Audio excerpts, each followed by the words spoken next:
Hey guys, welcome back to my YouTube channel once again. My name is Aadish Khankar. आप सभी लोगों का स्वागत है बच्चों यहाँ पे लेक्चर नंबर 6 के सीक्वेंसेस एंड सीरीज टॉपिक का हम लोग यहाँ पे कंटिन्यूएशन करने वाले।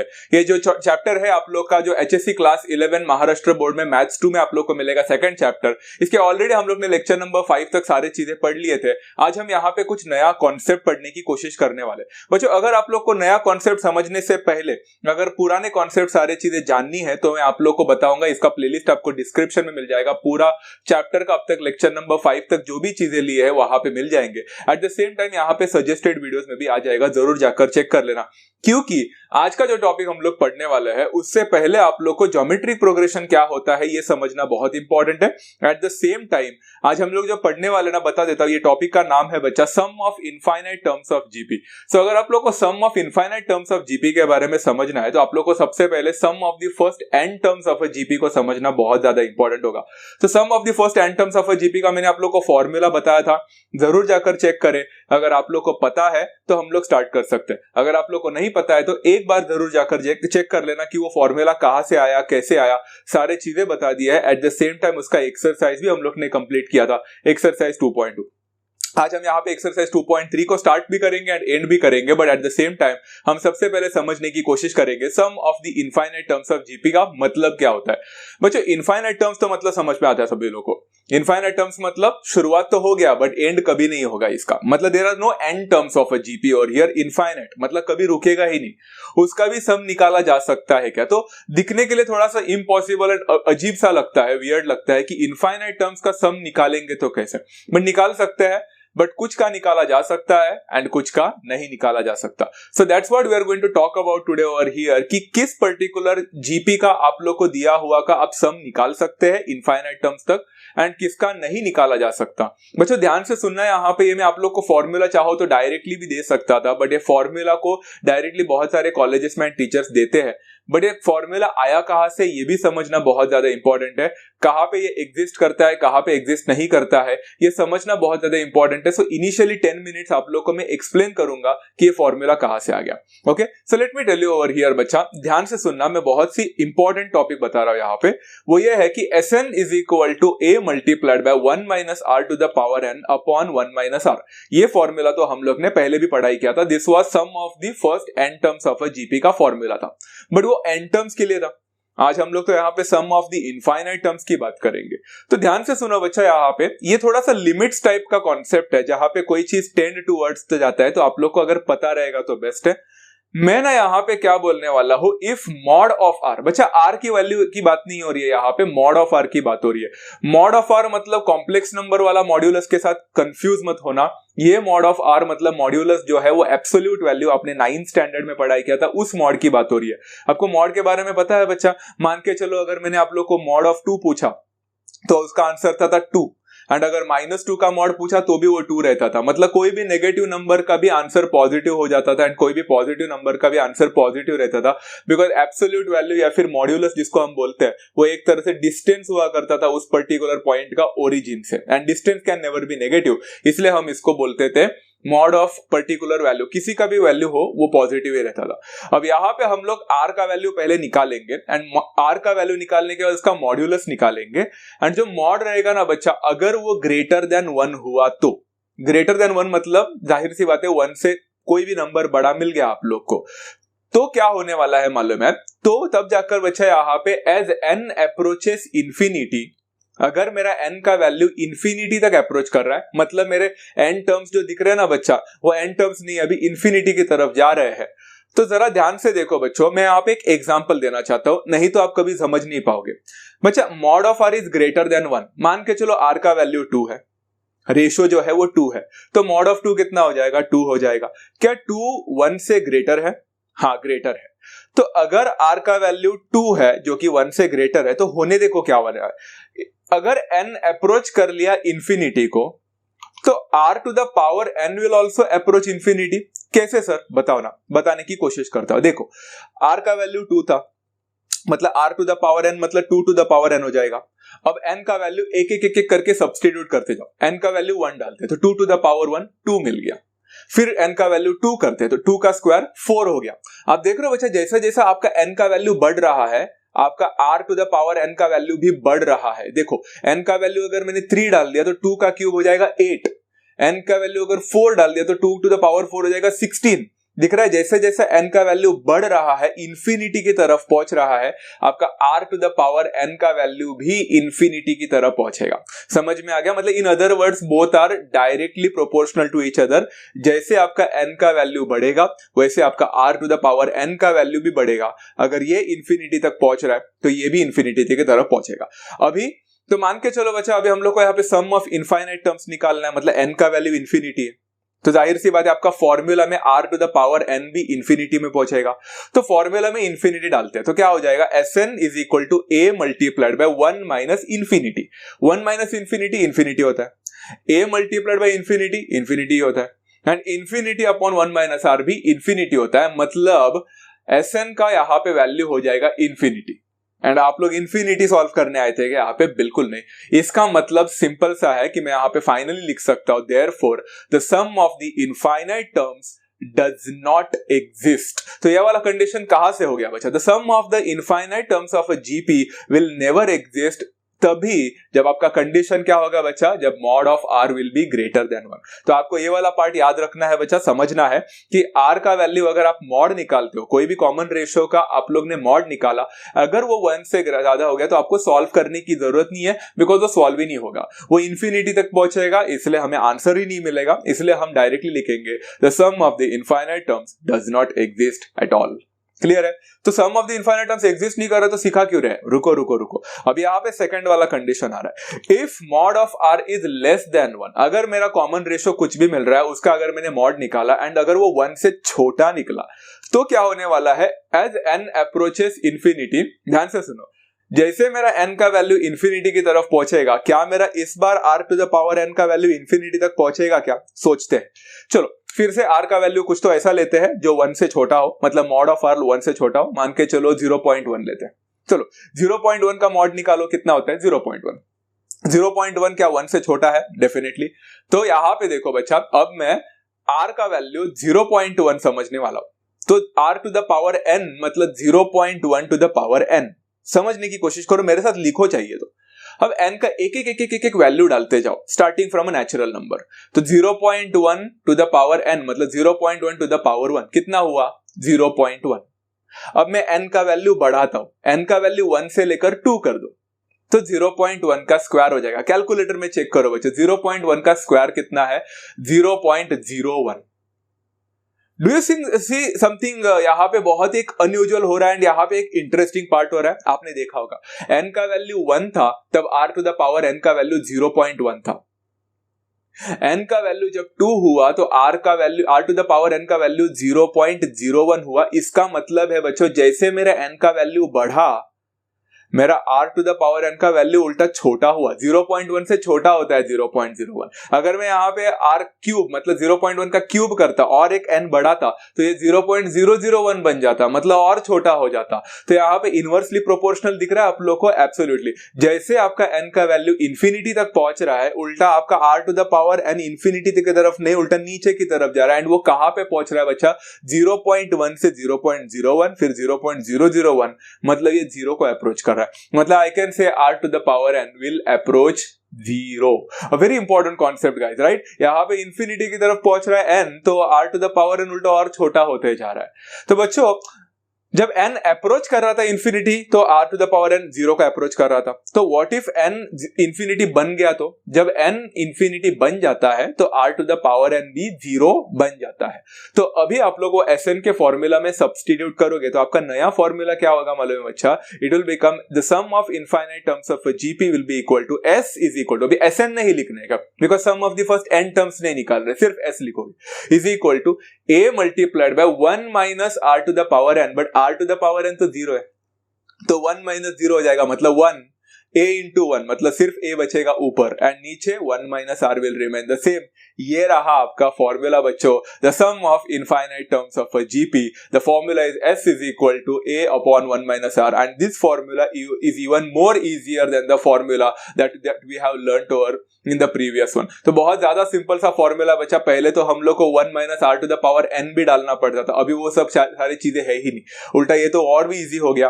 एंड बच्चा यहाँ पे दो चीजें नहीं होती है, 1 minus R के जगह पे R minus 1 भी डाल के आओ, ऐसा नहीं होता है। वो पिछले वाले में इसलिए होता था बिकॉज ऊपर भी आप चेंज करते थे, इसलिए नेगेटिव नेगेटिव कैंसिल हुआ करता था पहले वाले फॉर्मूले में। अभी आप लोग को सिर्फ यही एक फॉर्मूला है, S is equal to A upon 1 minus R, and ये सिर्फ तभी एग्जिस्ट करता है जब मॉड ऑफ R आप निकालोगे वो 1 से छोटा होगा तब। Is that clear to every student? I hope everyone has understood this part.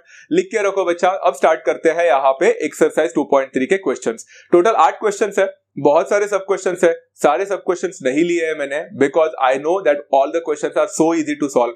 मैंने कुछ कुछ सॉल्व किए हैं, कुछ कुछ आप लोग के ऊपर छोड़े हैं। Try doing those questions on your own guys. कुछ क्वेश्चंस आप लोग को खुद भी करना आना चाहिए। बहुत सारे कमेंट्स देख रहा हूं, वहां पे बोला जा रहा है कि मिसलेनियस भी सॉल्व करके दो एंड एवरीथिंग। इट्स लाइक बच्चा सब कुछ आप स्पून फीडिंग करवा रहे हो खुद को, मतलब it's like you want everything to be happen. ऐसा नहीं। I know miscellaneous examples are somewhat a bit difficult than the problem sets and practice sets, but फिर भी अगर कुछ भी चीज आप लोगों ने खुद से नहीं किया, ट्राई नहीं किया, तो you will never be able to learn. So you have to learn everything. इसलिए कॉन्सेप्ट्स बता रहा हूं, ट्राई करते रहो बच्चा। Not all the questions could be taken by us, some of the questions has to be done by you as well. उससे practice बढ़ेगा। यहाँ पे एक्सरसाइज 2.3 का क्वेश्चन नंबर 1 है, determine whether the sum to infinity of the following GPs exist करता है क्या? अगर हाँ एग्जिस्ट करता है तो ही फाइंड करो। तो यहाँ पे सबसे पहला क्वेश्चन पूछा है 1/2, 1/4, 1/8, 1/16। सबसे पहले तो आप a का वैल्यू निकालोगे जो कि 1/4 है, सॉरी 1/2 है। अब यहाँ पे r का वैल्यू चेक करो बच्चों, r का वैल्यू कितना है? 1/4 डिवाइडेड बाय 1/2 करो, कितना मिलता है? 1/4 डिवाइडेड बाय 1/2 1/2 ही मिलता है ना, सॉरी। तो यहाँ पे 1/2 मिल रहा है, तो 1/2 का मॉड निकालो बच्चा। 1/2 का मॉड तो सबको पता है, 1/2 का मॉड तो 1/2 ही होता है। तो यहाँ पे बच्चा 1/2 ही मिला। क्या 1/2 1 से बड़ा है या छोटा है? जाहिर सी बात है, सबको पता है हाफ तो जो होता है वो हमेशा 1 से छोटा होता है। मतलब यहाँ पे एग्जिस्ट कर रहा है क्या? हाँ। जब mod of r greater than 1 होगा तो एग्जिस्ट नहीं करता है।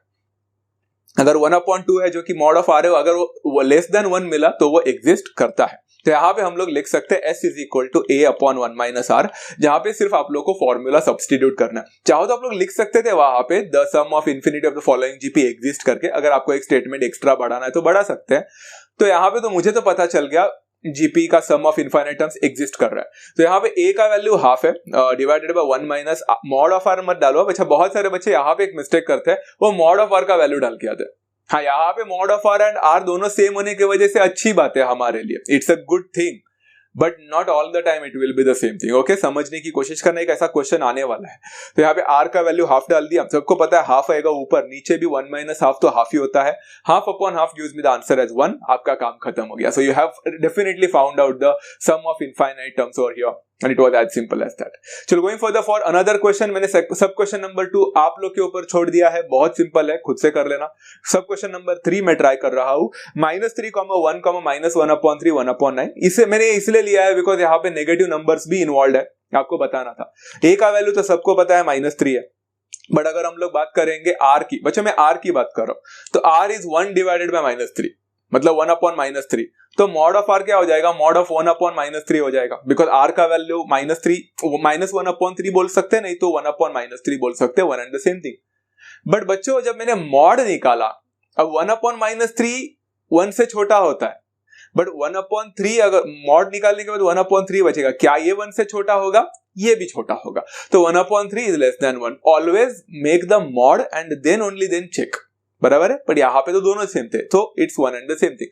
अब यहाँ पे देखो बच्चे, S का फॉर्मूला है A/1 माइनस R। क्यों यूज कर रहे हैं? Because sum of infinite terms exist कर रहा है यहाँ पे। तो यहाँ पे देखो बच्चा, A का वैल्यू -3 डिवाइडेड बाय इधर ही बहुत सारे बच्चे गलतियां करते हैं। उनको लगता है कि 1 माइनस R ना, तो R तो 1/3 मिला है। नो, वो 1/3 जो था वो मॉड मिला था। आपका R जो था वो -1/3 है, तो this will become minus of -1/3। समझ में आया बच्चा? तो प्लस होने वाला है, that will the thing will, यहाँ पे -3 हो जाएगा डिवाइडेड बाय 1 प्लस 1/3। 1 प्लस 1/3 होता है 4/3। 3 को ऊपर लेके जाओ तो इट विल बिकम -9। ये -9/4 मिलेगा, and that's how you have solve this question as well, as simple as that. Right. Total 5 सब क्वेश्चन है, मैंने सेकंड आपको दे दिया है, फर्स्ट मैंने किया, थर्ड मैंने किया, फोर्थ भी मैं कर रहा हूं, फिफ्थ भी आप लोग खुद करोगे। फोर्थ वाला करने का एक रीजन है बच्चा, ये बहुत ही इंटरेस्टिंग क्वेश्चन है, ध्यान से देखो। यहाँ पे a का वैल्यू तो 1/5 है, कोई भी बोलेगा, बट अगर हम मॉड ऑफ r की बात करेंगे यहाँ पे, दैट्स एन इंटरेस्टिंग वन। अब r का वैल्यू अगर आप देखोगे ना तो इट इज -2/5 डिवाइडेड बाय 1/5, 5 गेट्स कैंसल्ड, -2 मिलता है। अब यहां पे मजे की बात देखो, r का वैल्यू -2 है and -2 is it less than 1? Yes, but हमें r का वैल्यू देखना होता है। No, we are not at all interested in r का value here. In order to check whether it is existing और नॉट, आप मॉड ऑफ r निकालोगे। Mod of r is -2 का मॉड एंड दैट बिकम्स 2। तो देखा कैसे पलट गया सारी चीजें। एंड क्या 2 1 से छोटा है? No, it is greater than 1। And whenever the mod of r will be greater than 1, at that time I will just simply write the sum to infinity of that particular GP does not exist at all। तो आपको आगे जाकर solve करने की जरूरत ही नहीं है, ये क्वेश्चन इधर के इधर ही खत्म हो गया। So I just wanted to explain you one question. एक ऐसा क्वेश्चन एक्सप्लेन मुझे करना ही था जहां पे मुझे दिखाना था कि कैसे मॉड ऑफ r का वैल्यू ग्रेटर देन 1 हो गया, तो आपको कुछ सॉल्व करने की जरूरत नहीं पड़ती है, सिर्फ इतना ही लिखना है कि यहाँ पे तो GP का सम एग्जिस्ट ही नहीं कर रहा है इनफाइनाइट टर्म्स तक। क्लियर है बच्चा? बाकी के 2 क्वेश्चन आप लोग कर लोगे, आशा करता हूं आप लोग कर लोगे, बहुत सिंपल है। ओके, क्वेश्चन नंबर 2 पे जाते हैं बच्चा अभी, that is express the following recurring decimals as a rational number. ये वाला कॉन्सेप्ट है ना बच्चा, एक इंटरेस्टिंग कॉन्सेप्ट है। 0.7 बार जो आपको दिख रहा है, आपको याद है बच्चा एक 9th स्टैंडर्ड में आपने जब रियल नंबर्स पढ़ा था तभी आप लोग को ऐसा टाइप ऑफ क्वेश्चन था कि express this particular thing as a rational number p/q के फॉर्म में करना था। तब आप 0.7 बार को लिखते थे, कुछ ऐसे ही स्टार्टिंग में लिखते थे कि 0.7 bar could be expressed as 0.7777 and बाद में आप 10 से मल्टीप्लाई करके सब्ट्रैक्शन करते थे। याद है बच्चा आप लोग को वो कॉन्सेप्ट? होपफुली आपको याद रहेगा। तो वो जो कॉन्सेप्ट से मैंने ना घर में ऐसे बैठ के किया, वो कॉन्सेप्ट से तो मुझे ना 7/9 मिला था, राइट? 7/9 p/q फॉर्म से। तो लेट्स सी ना बच्चा कि उससे मुझे 7/9 मिला है and I know that that method is perfectly right because 9th standard में हमने सीखा था एंड बराबर था। तो क्यों ना बच्चों आज हम लोग ये फॉर्मेट जो हम लोग अब इनफाइनाइट टर्म्स का जो कॉन्सेप्ट सीखे हैं उससे ट्राई करके देखे एंड लेट्स सी वेदर जो हमने फॉर्मूला बनाया है क्या वो सच में राइट भी है या नहीं, कि इनफाइनाइट टर्म्स तक है ना, वियर्ड लगता है ना, चलो ना ट्राई करके देखते हैं। तो 0.7 bar could be expressed as 0.7777 and going on. इसको अभी स्प्लिट करना है बच्चों आप लोगों को कुछ इस हिसाब से। बच्चों देखो जरा ध्यान से, क्या हम इसको ऐसा स्प्लिट कर सकते हैं क्या? 0.777 could be expressed as 0.7 plus 0.07 plus 0.007 plus dot dot dot dot. Check करो ना बच्चा, ऐड करके देखो सारे, 0.7 और 0.07 करोगे तो 0.77 बनेगा, फिर और 0.007 डालोगे 0.777 बनेगा, और डालोगे तो और 3 zeros मिलेंगे वहां पे डेसिमल के बाद में एंड मेनी मोर। तो ये सारे चीजें कर सकते हो। अब आप लोग अगर अच्छी तरह से इसको देखोगे तो आपको a का वैल्यू यहाँ पे 0.7 मिला है। इन अदर वर्ड्स में बोल सकता हूँ सामने वाले दिए हुए जो चीजें हैं क्या आप लोग को वो ज्योमेट्रिक प्रोग्रेशन में नहीं दिख रहा है? क्योंकि मुझे तो दिख रहा है 0.7 0.07, everyone is over here, every term become a geometric progression with a is equal to 0.7, r is equal to 0.1, 0.07 divided by 0.7 कर रहे हो ना, तो 0.1 आने वाला है। तो मॉड ऑफ r कितना मिलेगा बच्चा? मॉड ऑफ r मतलब 0.1 का मॉड। ये लिखने की जरूरत नहीं है यहाँ पे बिकॉज वो तो एग्जिस्ट करने ही वाला है, सबको पता है, बट फिर भी मैंने लिखा है। तो मॉड ऑफ r 0.1 है जो कि 0.1 देगा एंड 0.1 हमेशा 1 से छोटा ही होता है, तो यहाँ पे तो GP एग्जिस्ट करने तो वाला है। तो मैंने यहाँ पे फॉर्मूला लिख लिया, s is equal to a upon 1 minus r, जहां पे a का वैल्यू है 0.7 डिवाइडेड बाय 1 माइनस r का वैल्यू है 0.1, 0.7 डिवाइडेड बाय 0.9 हो जाएगा, multiply 10 on both numerator and denominator. आपको आंसर मिला 7/9 एंड यही तो आंसर p/q के फॉर्म जो हम लोग करते थे 9th में वही मिला। अब चाहो तो इसको डिवाइड करके देखो बच्चा, 9 0 0, 9 7 63, 9 7 63, 9 7 63, दिस गोज ऑन कंटिन्यूअसली बच्चा। तो यहाँ पे आप लोग को सेम आंसर मिलने वाला है। सो इट विल बी 0.777 और 0.7 बार also could be expressed as 7/9 and हमने हमारा फॉर्मूला भी ट्राई करके देखा, हमें आंसर आ गया। It's as simple as that, right? Going further for another one, यहाँ पे मैंने एक और क्वेश्चन लिया है उसी का, express the following recurring decimals with rational. मैंने यहाँ पे ना आई थिंक 4 क्वेश्चन या कुछ तो है, I don't really remember, but मैंने उसमें से 2 ही क्वेश्चन उठाए हैं, बाकी के आप लोग 2 खुद करोगे। सिंपल क्वेश्चंस आप लोग को उल्टा दिए हैं, उल्टा डिफिकल्ट क्वेश्चंस मैं ले रहा हूं। तो यहाँ पे 2.35 बार है। आप बोलोगे इसमें क्या डिफिकल्ट है? दो चीजें डिफिकल्टी है। पहली बात, यहाँ पे डेसिमल से पहले 0 नहीं है तो 2 है। एंड दूसरी बात, अगर आपको लगता होगा यहाँ पे 3/5 द होल बार है, तो बिल्कुल नहीं, यहाँ पे सिर्फ 5 को बार है। तो थोड़े चीजें अलग सी हो जाती है। Let's have a look. 2.35 bar could be expressed as 2.35555 ऐसे जाएगा। तो यहाँ पे 5 का जो बार है वही सिर्फ बदलेगा, उसको मैंने स्प्लिट करके क्या मैं ऐसा लिख सकता हूं 2.3, जिसकी मुझे जरूरत ही नहीं है उसको बाजू में रखकर, प्लस बाकी का 0.555 मत लिखना बच्चा, गलती से भी 0.555 मत लिखना, बिकॉज 5 जो है वो डेसिमल के सेकेंड प्लेस में है आफ्टर डेसिमल। तो it will become 0.0555 and going on. अभी 2.3 की कोई जरूरत नहीं है, let's keep that as it is, उसका एक्चुअल में कुछ जरूरत नहीं है। एंड बाकी का जो 0.055 है उसको मैं लिख सकता हूं 0.05 as the first term, plus 0.005, 0.0005 and so on. अभी आप लोग बोल रहे हो कि सर सामने दिया हुआ चीज तो अरिथमेटिक ज्योमेट्रिक प्रोग्रेशन है ही नहीं, बिकॉज फर्स्ट टर्म कुछ अलग है। एग्जैक्टली, फर्स्ट टर्म को एक्सक्लूड करो, फर्स्ट टर्म देखो ही मत। तो फर्स्ट टर्म 2.3 वैसे का वैसे ही रहेगा, एंड बाकी का जो चीज है क्या वो ज्योमेट्रिक प्रोग्रेशन है क्या? यस। तो बाकी के चीज को देखोगे तो क्या मैं बोल सकता हूं a का वैल्यू 0.05 बनेगा, बिकॉज हमने फर्स्ट टर्म को तो भूल गए, इग्नोर कर दिया उसको, वो ज्योमेट्रिक प्रोग्रेशन ही नहीं है, उसको अलग रखेंगे। तो a will be equal to 0.05 and r का वैल्यू हो जाएगा 0.1 बनेगा। एक डेसिमल कम हो रहा है ना, तो मतलब mod of r is equal to mod of 0.1 the same, and 0.1 मिलेगा which is again less than 1। मतलब जीपी एग्जिस्ट कर रहा है, infinite terms of a GP exist कर रहा है सम। तो यहाँ पे बच्चा मैं लिख सकता हूं इज इक्वल टू, अभी देखो पहला वाला जो 2.3 है उसको वैसे ही रखा, उसमें तो फॉर्मूला यूज नहीं होगा बिकॉज वो ज्योमेट्रिक प्रोग्रेशन का पार्ट ही नहीं है। एंड बाकी के चीजों में ज्योमेट्रिक प्रोग्रेशन अप्लाई होगा a/1 - r। तो a कितना है 0.05 डिवाइडेड बाय 1 माइनस r, तो 1 माइनस 0.1, खत्म। 2.3 will remain the same, 0.05 will remain the same, 1 minus 0.1 is 0.9।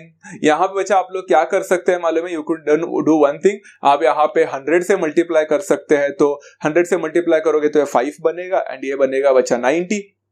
5/90 चाहे तो आप लोग सॉल्व करना है तो कर सकते हैं, मैंने डायरेक्टली क्रॉस मल्टीप्लीकेशन किया बच्चा। आप लोग चाहे तो 5/19 को कर सकते थे, 1/18 बन जाता, चलता है, बट मैंने नहीं किया। मैंने 90 into 2.3 कर दिया, प्लस 5 किया, तो मुझे आंसर मिला 212 divided by 90, and 212 and 90 both goes to the table of 2। तो यहाँ पे आप लोग को मिलेगा 106 डिवाइडेड बाय 45, एंड इसके आगे आप लोग कुछ नहीं कर सकते बच्चा, because those are not divisible by any other number, और here co-prime factors है। तो 106 divided by 45 करके मिलेगा, and it is as simple as that। तो मिल गया बच्चा आंसर, सभी लोगों को समझ में आ गया इसको कैसे सॉल्व करना होता है, hopefully, right. Now let's go for the another one, exercise 2.3 का क्वेश्चन नंबर 3 में पहुंचते हैं।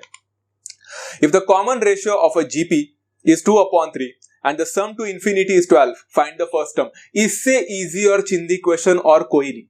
देखो यहाँ पे क्या बोला है मालूम है? कॉमन रेशियो देकर रखा है 2/3 एंड सम टू इंफिनिटी। अब सम टू इंफिनिटी बोलने से ही समझ में आ गया हमें फॉर्मूला कौन सा यूज करना है, s is equal to a/1 - r। यहाँ पे दो चीजें देके रखी एंड तीसरा चीज पूछा है, मतलब सम टू इंफिनिटी बोला है 12, a का वैल्यू पता नहीं है, वही तो फर्स्ट टर्म निकालना है, अपॉन 1 माइनस r बचा, एंड r का वैल्यू 2/3, देखो खत्म हो गया। 12 is equal to a upon 1 minus 2/3 कितना होता है बच्चा? 1 माइनस 2/3 इज 1/3, तो यहाँ पे 1/3 होगा। फिर ये 1/3 को डायरेक्टली वहां पे मल्टीप्लाई करो, तो 12 को 1/3 से मल्टीप्लाई करोगे तो कितना मिलेगा? 4 मिलेगा। तो यहाँ पे a का वैल्यू मिलेगा 4 बच्चा। That's what they were expecting from us to find over here, and we have already found it, and it was as simple as that. तो बच्चा एक और है, आप लोग है ना एक्सरसाइज 2.3 टेक्स्ट बुक रहेगा तो ओपन करें, वीडियो को पॉज करना, टेक्स्ट बुक है तो ओपन करो। क्वेश्चन नंबर 3 जो है, उसके बाद क्वेश्चन नंबर 4 को देखो, तो उसमें भी सम टू इंफिनिटी का वैल्यू दिया है। इस बार a का वैल्यू देके रखा है फर्स्ट टर्म, एंड उन्होंने r का वैल्यू पूछा है। तो don't you really think that is the simplest and similar question the way we have done right now? तो do you really think I must take the fourth question? No ना। Try करके देखो बच्चा खुद से, टेक्स्ट बुक के पीछे तो आंसर है ही, अपना आंसर को मैच कर लेना एंड मुझे कमेंट्स में बता देना that we have solved the question number 4 and we have got the answer to be right. मिलेगा बच्चा, गारंटेड मिलेगा, मैंने खुद सॉल्व करके देखा है, बहुत सिंपल है। सिर्फ फर्स्ट टर्म देखे रखा है इस बार एंड आर का वैल्यू पूछा है, तो the formula will remain the same, substitution सब सेम रहेगा, सिर्फ आर के जगह पे आर हो जाएगा इस बार एंड ए के जगह पे वैल्यू आएगा। ट्राई करके देखो, इसलिए I am not taking question number 4 over here, you can do it on yourself. So exercise 2.3 का क्वेश्चन नंबर 5 में चलते हैं। तो क्वेश्चन नंबर 5 क्या बोला है बच्चा यहाँ पे, the sum of an infinite GP is 5 and the sum of the squares of this terms is 15, find the GP. ये एक इंटरेस्टिंग टाइप ऑफ क्वेश्चन था बच्चा, बहुत ही ज्यादा इंटरेस्टिंग था, बिलीव मी, मस्त क्वेश्चन था। तो स्टार्टिंग में थोड़ा सा दिक्कतें होती है इस क्वेश्चन को सॉल्व करने के लिए, बट वंस यू अंडरस्टैंड ना, एक ग्रास्प मिलता है ना, तो बहुत सिंपल क्वेश्चन है। कैसे बता देता हूं। The sum of an infinite GP is 5, sum of an infinite GP को हमने एस करके डिनोट किया था, याद है, तो मैं यहाँ पे लिखा है बच्चा S is equal to 5 and S का फॉर्मूला तो सबको पता है, इट इज 1 मतलब ए अपॉन 1 माइनस आर, बराबर ना, a अपॉन 1 माइनस आर। तो s इज इक्वल टू 5 है, मतलब क्या मैं लिख सकता हूं 5 is equal to a upon 1 minus r, the same thing ना। तो a upon 1 minus r is equal to 5, क्योंकि s का वैल्यू देखे रखा है। अब यहाँ पे ना a का वैल्यू पता है ना r का वैल्यू पता है, तो जाहिर सी बात है आपको एक इक्वेशन मिलने वाला है एंड वो इक्वेशन को आप सॉल्व नहीं कर पाओगे फिलहाल के लिए। तो मैंने क्या किया मालूम है, मैंने यहाँ पे a का वैल्यू निकालने की कोशिश की, मतलब a will be how much बचा, therefore a will be equal to 5 into 1 minus r कर दिया एंड इसके आगे मैं कुछ नहीं कर पा रहा था फिलहाल के लिए, so I marked it as equation number 1। So far so good, यहां तक तो समझ में आ गया रहेगा कि हमने a को एक्सप्रेस किया इन टर्म्स ऑफ r। जब कभी भी आप लोग को आगे जाकर a को सॉल्व करना है तो आपको सिर्फ सब्स्टिट्यूशन करना पड़ेगा, सिंपल है। चलो अभी नेक्स्ट जो है वो इंटरेस्टिंग था बच्चा, यहां पे मैंने लिखा है, देखो सेकंड कंडीशन क्या बोला था, sum of the squares of the terms. अब कौन से टर्म होते हैं बच्चे, ज्योमेट्रिक प्रोग्रेशन के टर्म आपको पता होगा, एक होता है a, बाद में होता है ar, फिर होता है ar स्क्वायर, फिर होता है ar क्यूब एंड ये तो इंफिनिटी तक जा रहा है, क्वेश्चन में इंफिनिटी लिखा है, एंड टर्म्स भी नहीं बोला। तो उनका स्क्वायर का सम किया तो वो 15 हो रहा है, मतलब a का स्क्वायर a स्क्वायर हो गया, फिर ar का स्क्वायर लिखा है, फिर ar स्क्वायर का स्क्वायर हो जाएगा, फिर ar क्यूब का स्क्वायर हो जाएगा and this will go on continuously and उसका 15 लिख के रखा है। यही तो कंडीशन लिया ना, the sum of the squares of the terms is 15 लिखा। इसको थोड़ा ओपन करते ना, तो a square will remain a square only, ar का स्क्वायर हो जाएगा a स्क्वायर r स्क्वायर, फिर ar स्क्वायर का स्क्वायर हो जाएगा a square r to the power 4 बन जाएगा and this will go on continue is equal to 15।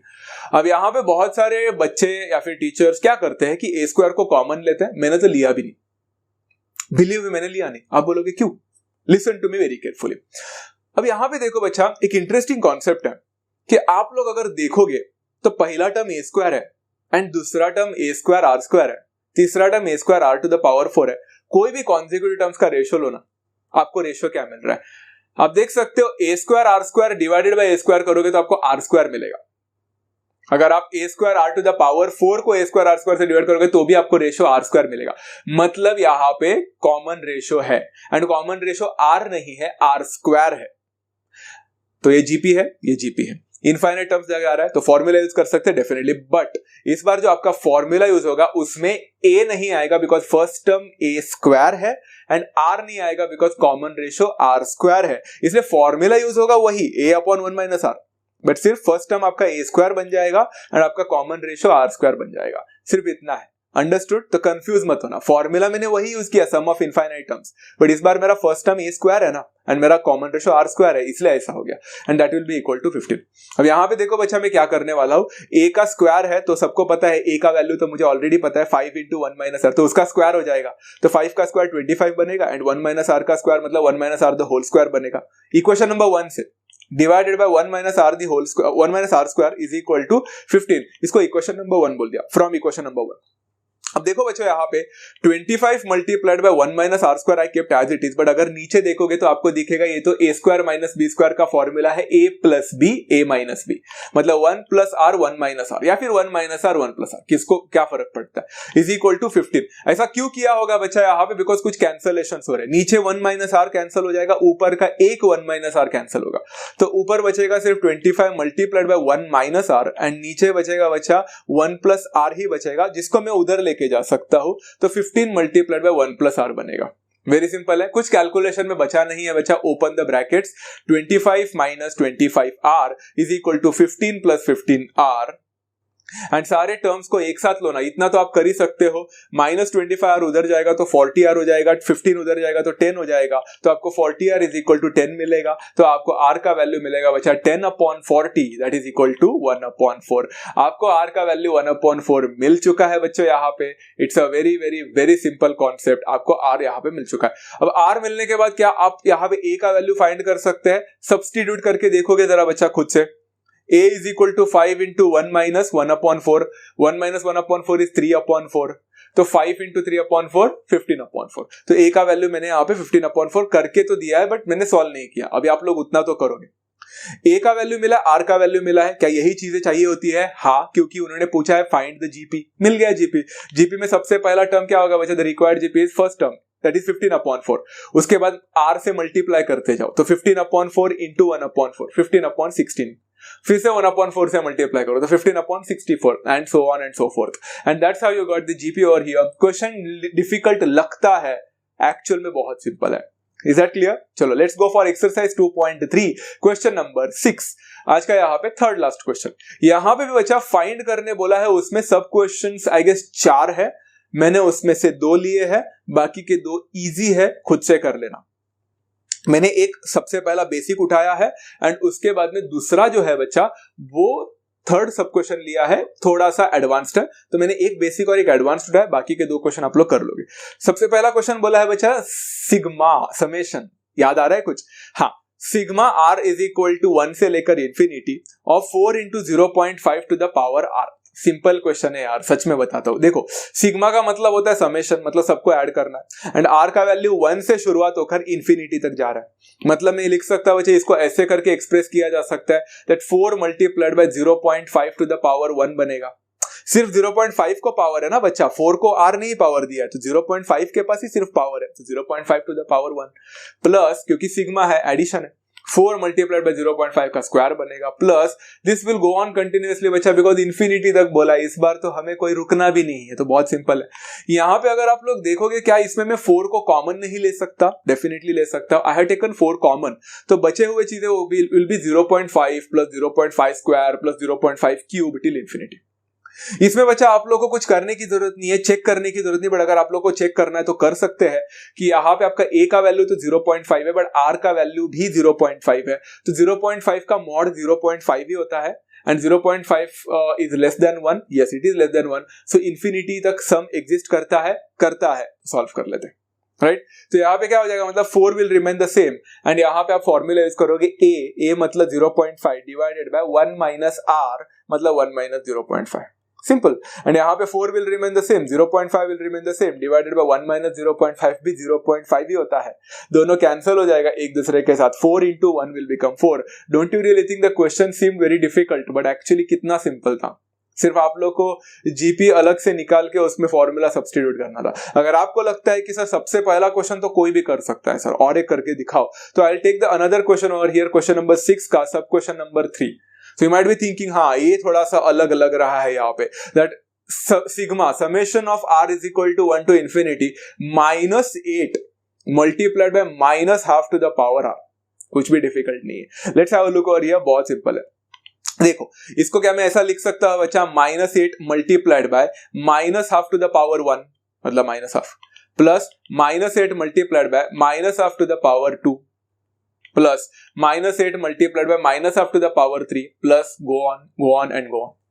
यहाँ पे भी बच्चा आप लोग कुछ कॉमन को ले सकते हैं क्या? Definitely I can take -8 common, तो -8 कॉमन लोगे तो -12 बचेगा उसके पास, पहले टर्म के पास, दूसरे के पास बचेगा -12 का स्क्वायर एंड देन ऑन।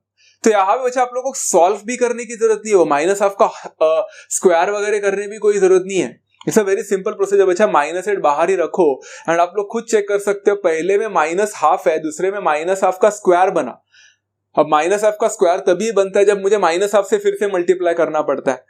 तो यहाँ पे a का वैल्यू कितना है, -12 है, divided by 1 minus r, and r का वैल्यू -12 है, r का वैल्यू -12 है, मॉड ऑफ r हाफ है, r का वैल्यू -12 है, तो 1 माइनस ऑफ -12 बन जाएगा बच्चा यहाँ पे, very simple.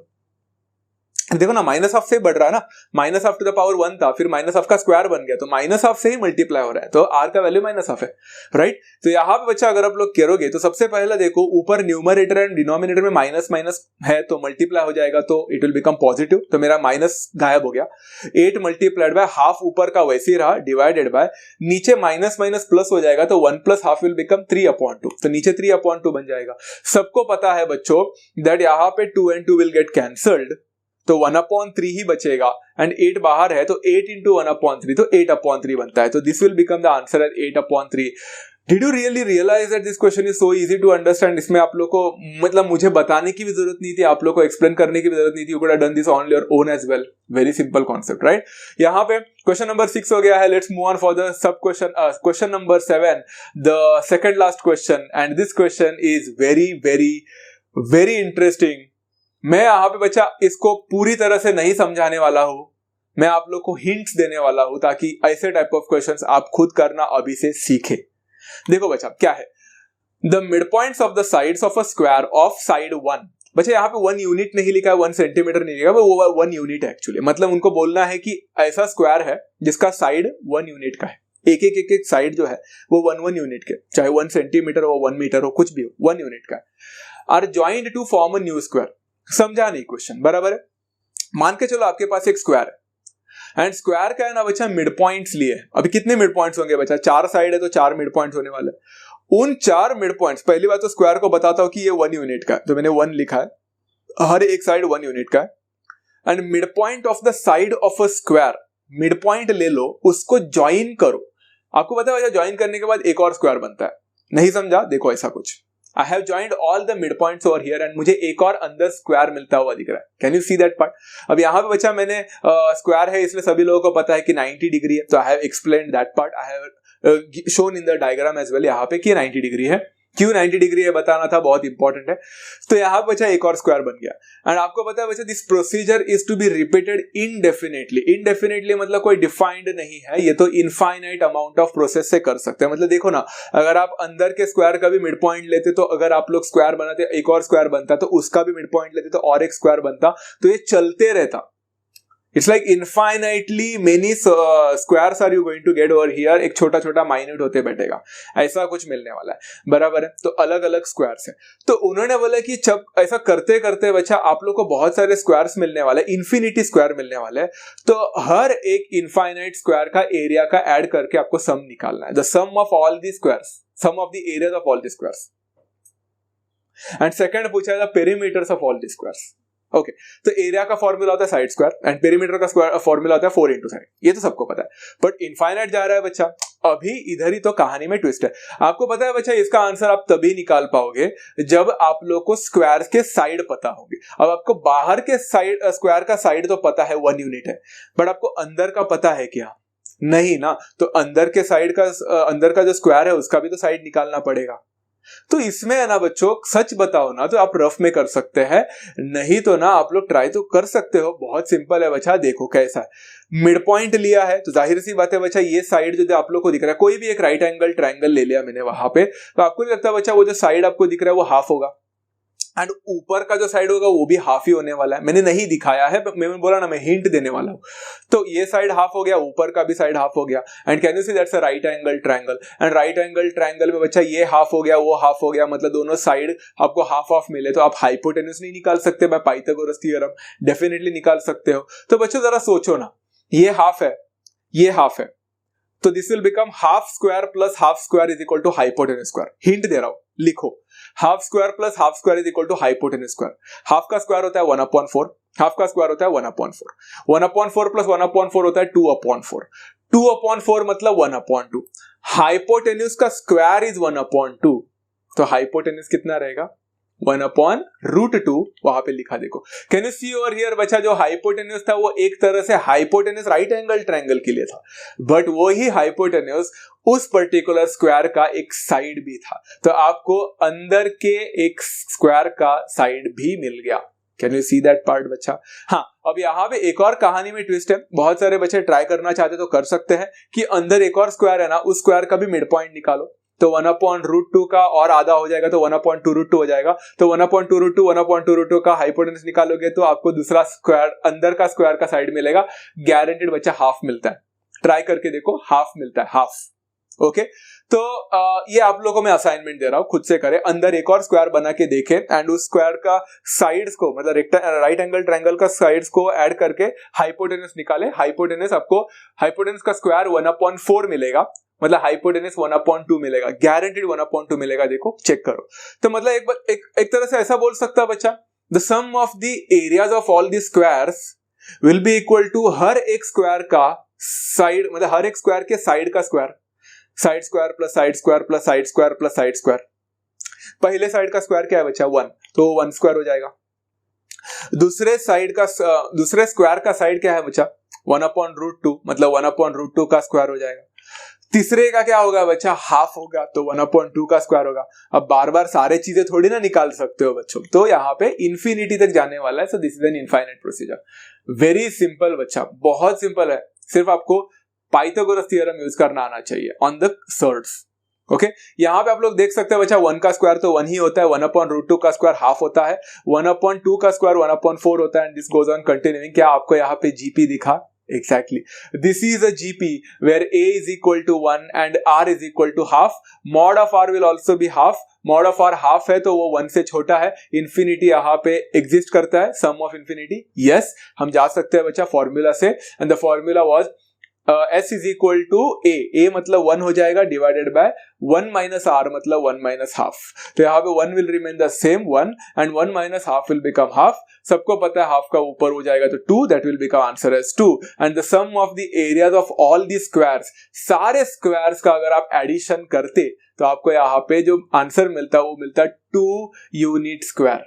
Very simple, 2 unit square. मैंने 2 लिखा है, टेक्स्ट बुक के पीछे भी 2 है, तो 2 मिला बच्चा। मतलब ये सारे स्क्वायर्स का एडिशन करते तो आपको 2 यूनिट स्क्वायर करके एरिया मिलता है। कितना इजी है ना बच्चा ये क्वेश्चन। सिमिलरली बच्चा यहाँ पे उन्होंने बोला है कि पेरीमीटर्स भी निकालो। अभी आप लोग के पास सारे साइड्स तो है, बट इस बार पेरीमीटर बोला है, तो पेरीमीटर मतलब 4 इंटू साइड होता है, मतलब 4 into 1 plus 4 into 1/√2 plus 4 into half था plus dot dot dot dot. 4 और हाफ को कैंसिल मत करो। यहाँ पे देख सकते हैं 4 को कॉमन लिया जा सकता है, तो अंदर ब्रैकेट में बचेगा 1 plus 1/√2 plus half plus dot dot dot. 4 को वैसे ही रहने दो, बट अंदर क्या आप लोग को एक ज्योमेट्रिक प्रोग्रेशन दिख रहा है? Yes, there is a geometric progression, this time with a is equal to 1 and r is equal to 1/√2, and 1/√2 का मॉड भी 1/√2 होता है जो 1 से छोटा होता है, मतलब एग्जिस्ट करता है। तो यहाँ बच्चा आप लोग को a मिला 1 डिवाइडेड बाय 1 माइनस r मतलब 1 माइनस 1/√2। जरा बच्चों खुद से करो, डिनोमिनेटर देखो, √2 क्रॉस मल्टीप्लीकेशन करो, √2 माइनस 1 हो जाएगा डिवाइडेड बाय √2 हो जाएगा, वो डिवाइड बाय √2 ऊपर जाएगा, तो 4√2 आ जाएगा divided by √2 minus 1। This is what you are going to get if you do a simple cross multiplication. उतना तो कर सकते हो। तो यहाँ पे आंसर आप लोग को मिला 4√2 divided by √2 minus 1, and that's the perimeter, sum of the all the perimeters of the squares. Infinite number of squares का अगर ऐड करते हो तो आपको ये आंसर मिलेगा। It is as simple as that. Easy था ना बच्चा। इसी के साथ बच्चों एक्सरसाइज 2.3 का क्वेश्चन नंबर 8 भी है बच्चों यहाँ पे, एंड एक बहुत इंटरेस्टिंग क्वेश्चन है। मैंने ऐसा टाइप ऑफ क्वेश्चन एक लिया था, आपके टेक्स्ट बुक में जाकर जरूर चेक कर सकते हैं। एक्सरसाइज 2.3 का क्वेश्चन नंबर 8 बॉल वाला ही टाइप ऑफ क्वेश्चन है, and such kind of similar question मैंने आप लोग को पढ़ाया भी था, तो जरूर जाकर चेक करिए guys. It is a very very very simple thing to understand. तो अगर आप लोग खुद से ट्राई करने की, मैं तो एक्चुअली बोलना चाहता हूं कि आप खुद से ट्राई करें उस क्वेश्चन को। 2.3 का क्वेश्चन नंबर 8 वो बॉल वाला क्वेश्चन है। अगर आप लोग को समझ में आता है तो मुझे कमेंट्स में जरूर बता सकते हैं। It's a very simple question. Similar type of question मैंने शायद टीएन के फॉर्मूला के टाइम आप लोग को सिखाया था, तो उधर भी इधर इनफाइनाइट टर्म्स से जाने वाला है। क्वेश्चन कुछ ऐसा है कि 10 मीटर के ऊपर से बॉल नीचे गिर रहा है एंड उसका डिस्टेंस निकालना है, where it rebounces and the total distance. तो इन्फिनिटी तक आप लोग को सारे टर्म्स लिखने हैं एंड आप लोग को डिस्टेंस फाइंड करना है। A very simple question, you can definitely try on your own as well. मिलते हैं बच्चों नेक्स्ट सेशन में। आशा करता हूं आज का सेशन आप लोग को पसंद आया होगा। At the same time you have understood everything today, and the sum of infinite terms of GP is not that difficult to understand, right? It's so simple. You can tell me in the comments as well that you have understood everything. मिलते हैं next session में, तब तक take care of yourself. अगर आपको video पसंद आया होगा तो लाइक जरूर करें। Don't forget to share with all your friends and don't forget to subscribe as well. Take care of yourself. Love you all. Thank you so much and happy learning.